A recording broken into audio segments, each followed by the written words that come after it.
Hello and welcome to The Top Story, a podcast with the headlines of the day from our correspondents around the world. I'm Xizhi. Coming up in this edition, the Chinese embassy provides cash aid to Myanmar's Red Cross. Canada and Mexico consider countermeasures against Donald Trump's tariffs. And China and Russia push to strengthen ties under multilateral frameworks as the Chinese foreign minister visits Moscow. We begin in Southeast Asia. The Chinese embassy in Myanmar has delivered 1.5 million yuan of cash assistance to the Myanmar Red Cross Society. That's equivalent to over $200,000. It is part of Beijing's 100 million yuan aid pledge to the Southeast Asian nation following the earthquakes last week. Numerous Chinese rescue teams are also working in quake-affected areas to save lives. The earthquake has so far left nearly 2,900 people dead and more than 4,600 injured in Myanmar. Chen Ziyuan has more from Mandalay, one of the hardest hit areas.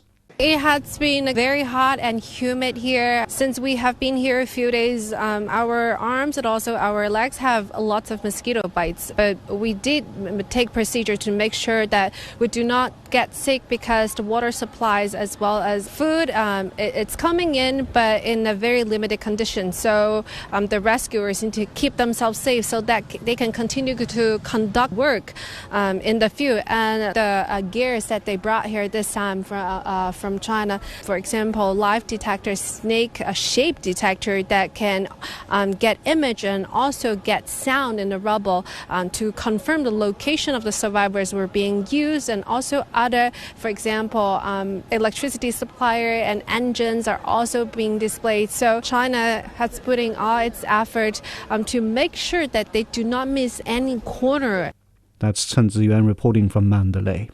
The earthquake is a test of regional solidarity and reminder of the importance of disaster preparedness. The Association of Southeast Asian Nations has come together to support those in need. The Coordinating Center for Humanitarian Assistance is leading efforts by delivering critical relief supplies and logistics to affected communities. Sukina Aluwalia reports from Jakarta.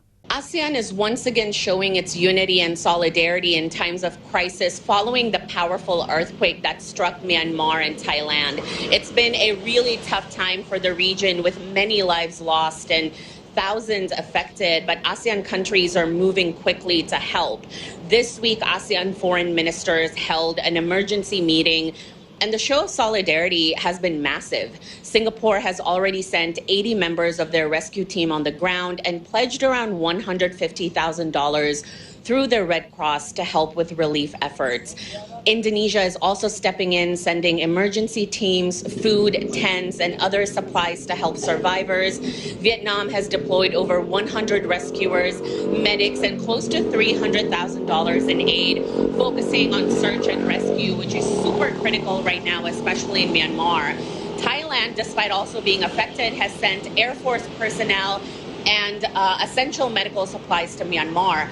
And lastly, Malaysia, as ASEAN chair this year, is contributing over $2 million in aid and have already deployed 50 members of their disaster relief team. And to further strengthen these efforts, the foreign ministers of Malaysia and Thailand will visit Myanmar on April 5th to oversee rescue operations and meet directly with authorities on the ground. That is Sukina Aluwalia on ASEAN pulling strength to support earthquake relief efforts. In Europe, Chinese Foreign Minister Wang Yi is calling for China and Russia to reinforce the United Nations' central role in the global system. The two countries are marking 80 years since the Allied victory in World War II. In his meeting with Russian President Vladimir Putin in Moscow, the Chinese diplomat also noted that bilateral ties have matured into a resilient and stable partnership. Alyosha Milenkovic reports from Moscow. Judging by the smiles, it was a very friendly meeting in the Kremlin between Russian President Vladimir Putin and Chinese Foreign Minister Wang Yi. It was their second meeting in the past 6 months, and it shows that the high-level contacts between the two countries are common. And those are also based on good personal relations between the two heads of state. Before we begin our conversation, I would like to ask you to convey my friendly greetings to the President of the People's Republic of China, our good friend Mr. Xi Jinping. We would like to express satisfaction with the way our relations are developing, including with the direct support of our respective foreign ministries. The two countries continue to maintain steady progress on bilateral relations and are looking to expand the Sino-Russian collaboration without outside interference. Earlier on Tuesday, Wang Yi also met his Russian counterpart Sergei Lavrov. The focus of their meeting was the expansion of joint actions on the world political stage.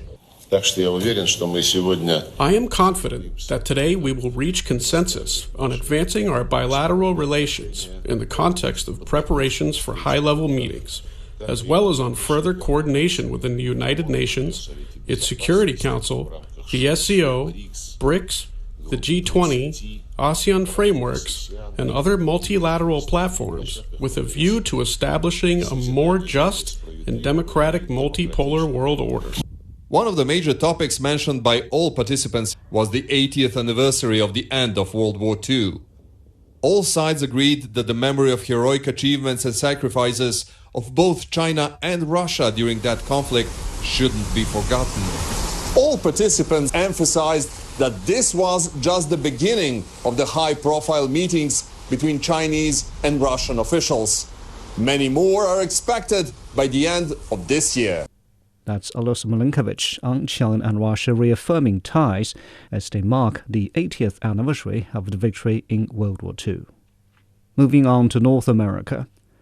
The White House says U.S. President Donald Trump will meet with his trade team on Wednesday afternoon local time and announce tariffs that will immediately go into effect. The tariffs will target all countries, while a 25% levy on cars will also take effect this week. Moody's chief economist Mark Zandi says the new tariffs could lead to an economic downturn in the U.S. He sees a 40% chance of a recession this year, up from his previous prediction of 15%. Goldman Sachs says there is a 35% chance of a recession over the next 12 months. Canadian Prime Minister Mark Carney says his country will be deliberating countermeasures against Trump's tariffs.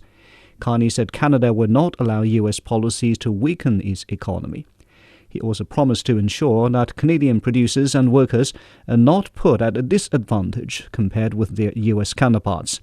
Dan Williams has more. Canadians could be forgiven for having a sense of déjà vu. They've lived very much under this threat of US tariffs for much of this year. But without doubt, most economists agree that if these tariffs from the US are imposed on Canada for any length of time, that they will likely devastate the Canadian economy. The US is Canada's largest trading partner. The two-way trade is worth some $762 billion a year, and $412 billion of that is from Canada exports to the US. That's around 75% of all Canada's exports. And there are real fears that if that supply chain, very complicated supply chain, faces any kind of headwind like this, it could lead to either a slowdown in production and potentially factories pausing production. And that's a big fear among many of the workers that I've spoken to in the long term, and that will have massive ramifications on both sides of the border. Canada, for its part, are also threatening retaliatory tariffs as well. Canada's new Prime Minister, Mark Carney, he's out on the campaign trail. Of course, the elections are at the end of April, on April the 28th. He did speak to Donald Trump, the US president, and this is what he had to say on the campaign trail in terms of the potential of retaliatory tariffs. As I also mentioned to the president and was very clear, we will respond to additional measures. So we will put in place retaliatory measures if there are additional measures put against Canada tomorrow.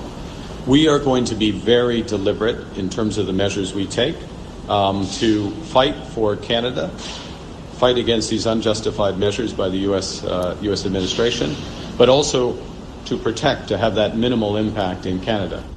Of course, there are other levers that Canada could use as well. A month ago, Ontario threatened a 25% tax on all electricity exports to various US states such as New York and Michigan. There's even talk potentially of cutting off that electricity supply. And if that happens, well, you can expect a whole host of further tariffs and retaliatory tariffs as well. And it could get even more ugly from there. That was Dan Williams reporting. The exemption for taxes on Mexico and Canada runs until Wednesday. Mexican President Claudia Sheinbaum says her country is prepared to respond. The United States' southern neighbor is highlighting its local industries. Alistair Baverstock visited a solar panel producer to learn about its response. SolarEver, a Mexican solar panel manufacturer with deep roots in Asia. The company imports its component parts, solar cells manufactured in China, but conducts enough of the overall manufacturing process here for the finished panels to be certified as made in Mexico. Our manufacture operation is designed to ensure our products are not simply assembled here, but that the imported raw materials undergo a transformation which renders them a different category of product by the end of the process. Certified as a Mexican-made product, the panels enjoy tariff-free trade into vital US markets now, but that could change as early as this week, depending on the scale of expected new tariffs. California is one of the world's largest markets for solar panels, and it can represent as much as 70% of our sales.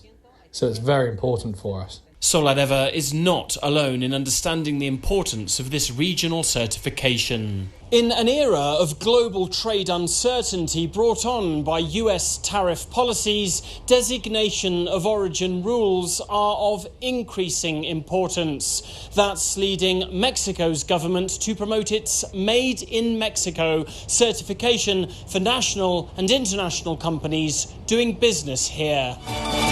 A recent event saw Mexico's economy ministry invite private sector leaders to get on board. This is about Mexico moving forward, making us able to deal with any situations that arise, that we are united and that we promote our country.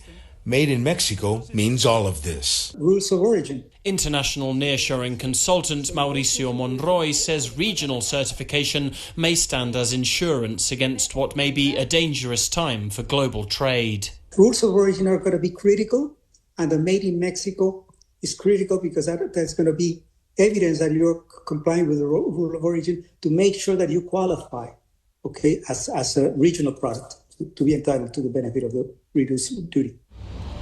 With global trade on shaky ground, it may be regional supply chains that provide more solid foundations. That was Alistair Baverstock reporting from Mexico City. Now recapping the headlines before we go, the Chinese embassy has provided cash assistance to Myanmar's Red Cross. Canada and Mexico are considering countermeasures against Donald Trump's tariffs. And China and Russia have pushed to strengthen ties on the multilateral frameworks as the Chinese foreign minister visits Moscow. And that's it for this edition of The Top Story, a podcast that brings you world headlines every weekday. For more news in politics, business, sports and culture, you can subscribe to the Beijing Hour, a one-hour podcast news magazine program. We welcome and appreciate all ratings and reviews. I'm Qi Zhi. Thank you for listening.